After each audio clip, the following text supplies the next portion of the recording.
Pemirsa, sidang Mahkamah Konstitusi (MK) soal perselisihan hasil pemilihan umum (PHPU) atau sengketa Pilpres 2024 akan kembali bergulir pada Senin 1 April 2024 besok. Sebelumnya pada sidang perdana 27 Maret lalu pemirsa terdapat tuntutan dari kubu Anies Muhaimin dan kubu Ganjar Mahfud yang meminta beberapa menteri Jokowi dihadirkan sebagai saksi. Berlanjut, tim 02 menyatakan bisa saja meminta MK untuk menghadirkan Megawati dalam persidangan lanjutan. Lantas apa yang dimaksud kubu 01 dan 03? Kenapa juga tim 02 menyebut soal Megawati?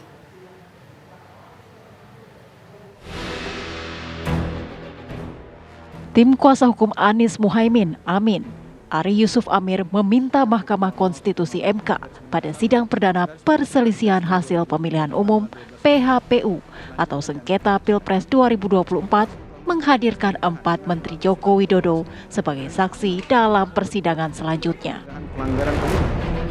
4 menteri tersebut yakni Menteri Keuangan Sri Mulyani, Menteri Perdagangan Zulkifli Hasan, Menteri Perekonomian Airlangga Hartarto, dan Menteri Sosial Tri Risma Harini untuk nantinya dihadirkan di sidang gugatan Pilpres MK. Ini menurut kuasa hukum Anies Muhaimin, mereka terlibat dalam pengerahan sumber daya negara, khususnya bantuan sosial atau bansos, untuk kepentingan salah satu peserta pemilu sehingga mendongkrak perolehan suara. Jadi kami secara resmi sudah memasukkan surat untuk minta Mahkamah Konstitusi mendengarkan keterangan, memanggil lalu mendengar keterangan dari 4 menteri ini. Kenapa pentingnya 4 menteri ini? Karena 4 menteri ini mengetahui langsung tentang hal-hal yang terkait dengan apa yang kami uraikan di permohonan kami. Jadi yang kami ajukan tadi 4 nama tadi, yang lain belum kami ajukan, tetapi jika majelis mahkamah berpendapat ada yang lain-lain yang perlu dihadirkan, kami dengan senang hati untuk menerima. Karena dalam argumen-argumen kami lebih banyak kepada 4 menteri tadi. Hal yang hampir sama dituntut oleh kuasa hukum Ganjar Mahfud atau kubu 03 agar Hakim MK menghadirkan 2 Menteri Jokowi, yakni Tri Risma Harini dan Sri Mulyani, dalam kapasitas sebagai saksi karena dianggap mengetahui aliran dana dan penyaluran bansos tersebut. Merespon tuntutan itu, tim hukum 02 lewat Oto Hasibuan tak tinggal diam. Oto mengatakan bahwa perkara ini melibatkan 2 pihak, sehingga MK juga bisa memanggil Megawati Soekarno Putri ke sidang sengketa Pilpres tersebut jika pihak 02 mengajukannya. Gitu. Jadi jangan diadakan peradilan, Pak Hakim, saya ini benar, tolong Hakim ambil selalu. Ini tidak bisa. Ini perkara interpretasi 2 pihak. Lain halnya, kalau sengketa itu membayar ujian undang-undang, ujian normal, mungkin dia bisa minta, kalau minta ini itu mungkin karena sifatnya ada permohonan ujian undang-undang. Tapi perkara yang namanya sengketa nggak boleh. Coba umpamanya dia minta menteri, kalau kamu nanti minta tolong Megawati Ibu Megawati dipanggil, terus nggak bisa kan? Bagaimana? Kalau umpamanya juga minta menteri, kami juga kan bisa minta tolong Ibu Megawati dipanggil. 2 lawan 1.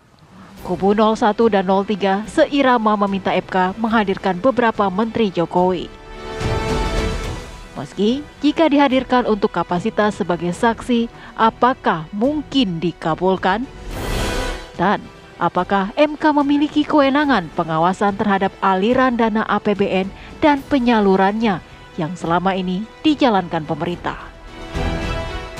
Selain itu, apa yang menjadi alasan Oto sebagai tim kuasa hukum 02 yang menyebutkan bahwa ingin memanggil Ketua Umum PDI Perjuangan Megawati Soekarno Putri untuk dihadirkan dalam persidangan MK? Tim TV One mengabarkan.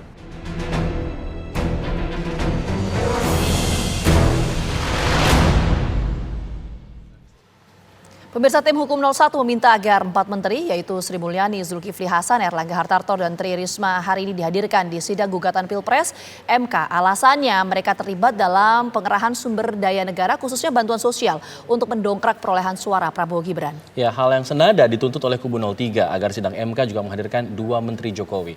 Nah, merespon tuntutan itu, tim hukum 02 Otto Hasibuan mengancam akan memanggil Megawati Soekarnoputri ke sidang sengketa Pilpres di MK. Apakah MK memang memiliki kewenangan pengawasan terhadap pengelolaan APBN yang dijalankan pemerintah? Selain itu, apa pula alasan tim 02 yang ingin memanggil Ketua Umum PDI Perjuangan Megawati Soekarnoputri? Nah, untuk membahasnya telah bergabung bersama kami tim hukum 03 ada Pak Magdir Ismail dan juga Wakil Ketua Umum Gerindra ada Bang Habibur Rahman. Selamat sore Bang Habib. Selamat sore Pak Magdir. Sore. Pak Magdir bisa di-unmute Pak Magdir supaya kita bisa mendengar suaranya. Baik, Pak Magdir, kami ingin tahu alasan kemudian meminta kubu 03 ini meminta ada 2 menteri yang dihadirkan. Terlepas dari 4 menteri juga yang diminta oleh kubu 01. Ini pengen apa sih yang ingin dijelaskan oleh digali dari 4 menteri dan 2 menteri tadi? Kami sih sebenarnya lebih ingin mencoba supaya terang benderang ya terkait dengan urusan bansos, ya, karena bagaimanapun juga kan ini adalah fasilitas negara, ya, fasilitas negara yang digunakan dan dikesankan itu adalah pemberian dari Presiden Joko Widodo secara pribadi, dan kemudian inilah yang disampaikan kemana-mana, ya, termasuk di dalam kampanye yang dilakukan oleh beberapa orang menteri. Ya, nah supaya ini terang benderang, tidak menimbulkan fitnah, ya, itu yang kami minta mereka supaya dihadirkan. Mari kita dengarkan kalau betul seperti itu. Nah, sayangnya Saudara Otto Hasibuan tidak, ya, terkait dengan keterangan yang terakhir tadi berhubungan dengan Ibu Mega. Waktu di persidangan kan Otto Hasibuan tidak berani mengungkapkan itu, tetapi justru sudah di luar dia baru menyatakan akan meminta supaya Ibu Megawati yang dihadirkan. Menurut hemat kami, ya, sepatutnya yang diminta atau dijanjikan oleh Otto Hasibuan adalah bahwa mereka hendak menghadirkan Presiden Joko Widodo. Karena begitu banyak persoalan hukum, persoalan masalah-masalah terkait dengan kampanye, terkait dengan pemilu ini, sumbernya adalah Presiden Joko Widodo, ya.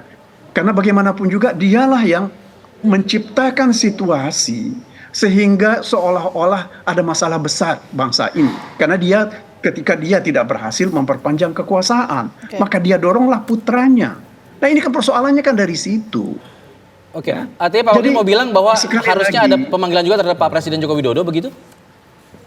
Saya kira seharusnya Saudara Otto Hasibuan mengungkapkan di persidangan ketika dia tidak setuju dengan ketika kami meminta menteri-menteri dihadirkan, seharusnya dia bilang kami juga meminta Presiden Joko Widodo, gitu loh.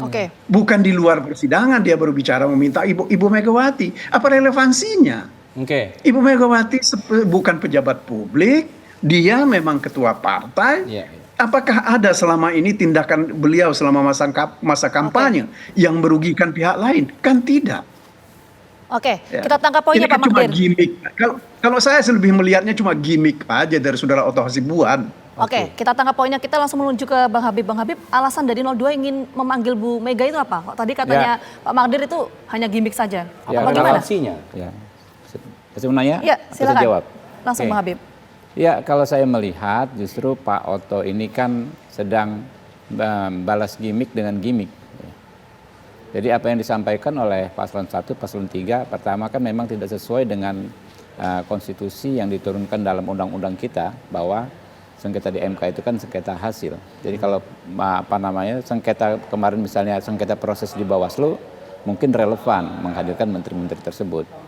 Jadi ketika sengketa di MK kan kita bicara sengketa hasil sehingga tidak relevan.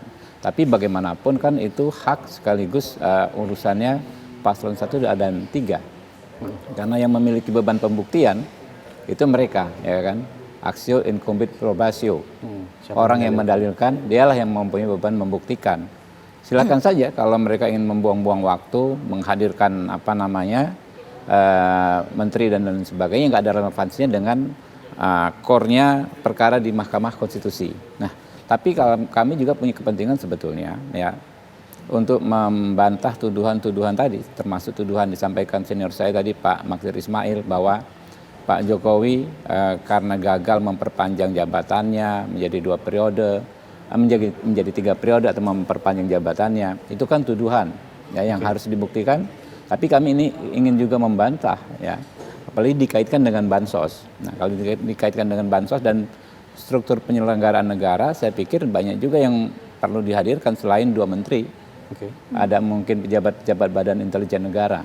Tapi kalau tadi Bang Nanti ya, para pejabat kepala daerah yang terbukti oleh Bawaslu ya menandatangani fakta integritas memenangkan Pak Ganjar. Nah, itu juga harus dihadirkan. Jadi kalau mau, ini kan yang dikatakan bahwa menggunakan kewenangannya untuk menguntungkan salah satu paslon. Oke, artinya semua pihak itu harus diundang. Ya, tapi kalau kenapa mengundang Bu Mega itu relevansinya itu apa? makanya, itunya gimmick dibalas dengan gimmick. Berarti Anda ini tahu tidak kan, ya? sebuah hal yang keseriusan atau seperti apa? Saya Bang menangkapnya Habib? seperti itu ya.